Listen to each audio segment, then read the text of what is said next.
like they would bring vodka in the afternoon. Oh my gosh. And they'd all, just a little wee one, but vodka's pretty straight, like strong and straight, right? I got a flowers and a book on my birthday, and I always remember inside it said, "Don't ever forget Berlin and its people." And then I had some tears, and oh my gosh, your boyfriend or something. And I had to look up in my dictionary, sentimental, because I only had my dictionary. I hardly spoke a word of German, right? You learned how to say ein Umsteiger. Ein Umsteiger. Bitte? For Ich my muss transfer. arbeiten. Well, hey, when we had to go to the shop, of course, I was used to that later in Greece. I mean, you just look up things. But it was wonderful, the experience, of course. And so they didn't speak English at that point, particularly? No. You had one guy. Just my boss. One boss. He spoke English. I think I mentioned before, he was prisoner of war in England. That's when I had the interview, and he said, "You're very lucky to be working with me. You'll be working with 40 German people." Yeah. And I said, "Well, I'm very grateful." And he said, "You have any problem you have, Joanne, you come to me. I'm the only one who'll be speaking English." So I always had him if I had to ask anything. But yeah, they're very kind. I mean, the Berliners were just wonderful, really, truly. You told me, Joanne, before about Dr. Sobel. And Dr. Sobel, yeah, Dr. Sobel, sorry. And did you not meet him in Germany? Where did you meet him again? In Blanes. That was in Blanes. That's actually, yeah. I forgot about that. Yeah, I forgot to say that. August. Tell me about Dr. Sobel in Blanes then. Yeah, it was the August 68, right? That's when the Russians, right, invaded Prague. And, I mean, he was right there. They were just in the beer gardens, and he was... Tanks came in. Yeah, he was doing some conference or whatever in Europe, and they'd just previously been in London, so, they're always back there. And, we felt quite fortunate to hear directly from him about these big tanks. Yeah, he came to Blanes the day after he managed to get out of Prague. They escorted him out. Yeah. And he got to us and started telling us all about it, about sitting there listening and having the tanks rolling down the streets while he's having a beer in this beer garden place. Oh my gosh. Well, the political turmoil, like in Europe at the time, we had ETA, with the Basque Country. Yeah, there was I mean, that as well in August. Yeah. But I mean, there was always these goings on. And I always got into trouble because of my Basque last name. So even getting through the border into Spain, they'd pull me over always and give me a bit of I get the 3rd degree. How come you've got a Basque name? Where you from? Where's your father? Does your father live in Spain still? It's like, I had to... Well, actually... That was Franco, of course. Franco was, being a dictator, they had a real strict police force. And you did have the Guardia Civil. Oh, they told me into jail one day. That was really? Out of Blanes, when I was selling paintings, they picked me up and took me to the Cuartel, which is the police station, because I had a little hole in my jeans that they said was indecent. Oh, and I said, well, what about the girls with the bikinis on, right? But anyway, they didn't realize, of course, I spoke fluent Spanish. So when I got to the police station, they tried to say that I was on drugs and doing all this sort of stuff. So I immediately said, okay, I want a doctor here right now to do a test. If he can prove I'm on drugs, fine. If not, you better let me go, because I've got a British passport. And oh my God, that opened it. Immediately, they didn't want any trouble with the British consulate. But there was no because they made money out of the Brits, a lot of money. Yeah. But there was no problem with you selling paintings. No, they didn't worry about me selling that. paintings. That was not against any rules in those. Mind you, in France, other than Spain, there's laws which allow artists to sell their work on the street. You can put 3 paintings out, so long as you're painting, you can actually display and sell your work. It's an old law called the Loi Malraux, and which means that, for any artist beginning, it gives them an opportunity to try and sell their work, Then at some point you decided to go back to London, and what was the Right. How did that? Why did that happen? Well, we had to eventually get back to Canada, right? So we knew that. We needed to make money as well, so get jobs. But we had already been. We had not looked into. How long we could be out of the country. We just didn't pay attention. We thought we could do anything, and Paul's got his immigration papers and everything, but that obviously didn't work out. I outstayed my because we were visa, 2.5 years back, Wow. and you can only be 2 years. So, but we didn't know that at that time.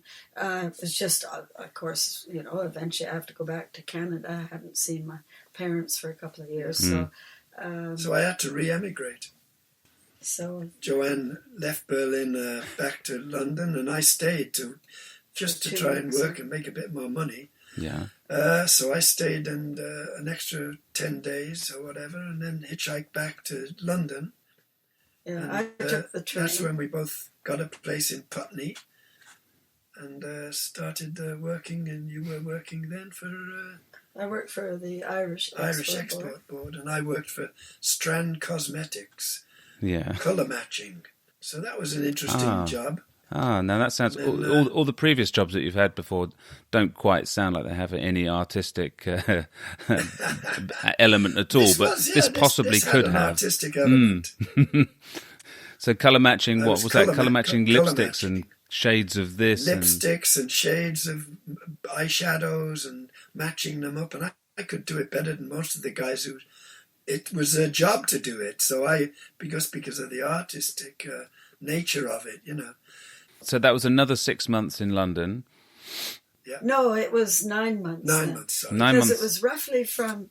We got back just at either the end of March or the beginning of April. Yeah. And then we didn't leave till the December, like the very first. It might have been Christmas. November 30th, but...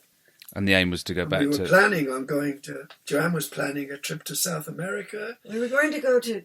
I had gone down to Cook's, Thomas Cook's, and, the whole trip was planned to go to Caracas, and then Venezuela, and then Jamaica. But it was going to be on a freighter, so I imagine I would have been we were going to be one of the 10 passengers. I would have been very sick, actually. You might have been sick, Gosh, but anyways, it was an exciting plan, and and then from Jamaica we just make our way through the States and back to Canada. But just at the last minute, I think it was Cook Travel Agency that, I don't know, they must look into it. They found out I was everything. overstaying my visa, so I'd have to re-emigrate, and we didn't know how long that would take. So we had to forget the trip.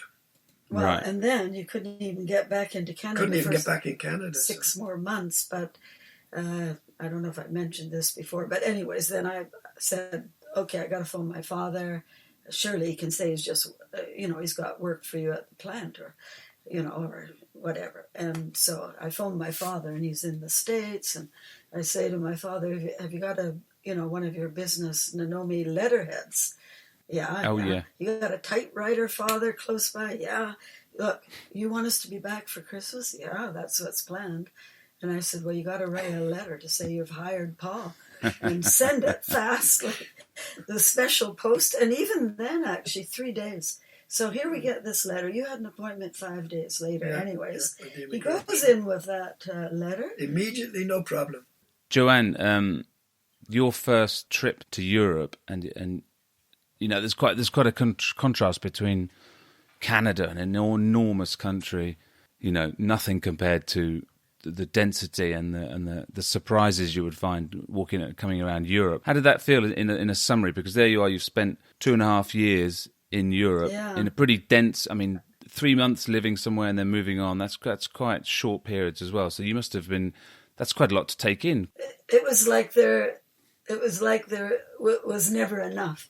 Just more and more. It was just everything. Very was exciting, fascinating, exciting. You want to learn more. You want to go to even more countries. We just feel at home in foreign countries anyways. And turning to you, Paul, how did, from last time where we spoke, you met, this adventure started last episode, and there you are, you're off on a boat, and 2.5 years later you're back. How did that whole, when you returned, you were possibly a professional artist at that point upon your return.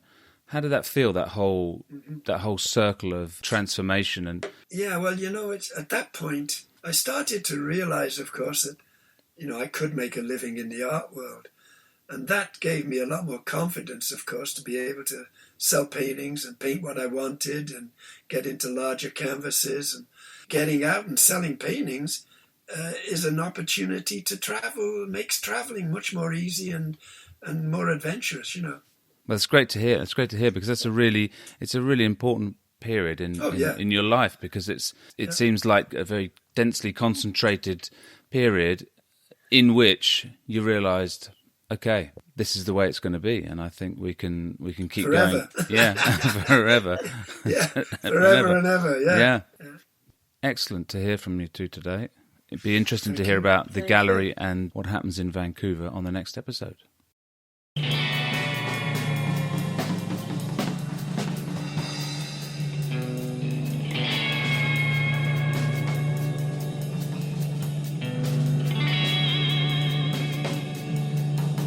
Thanks for listening to the Ygartua Art Chronicles today.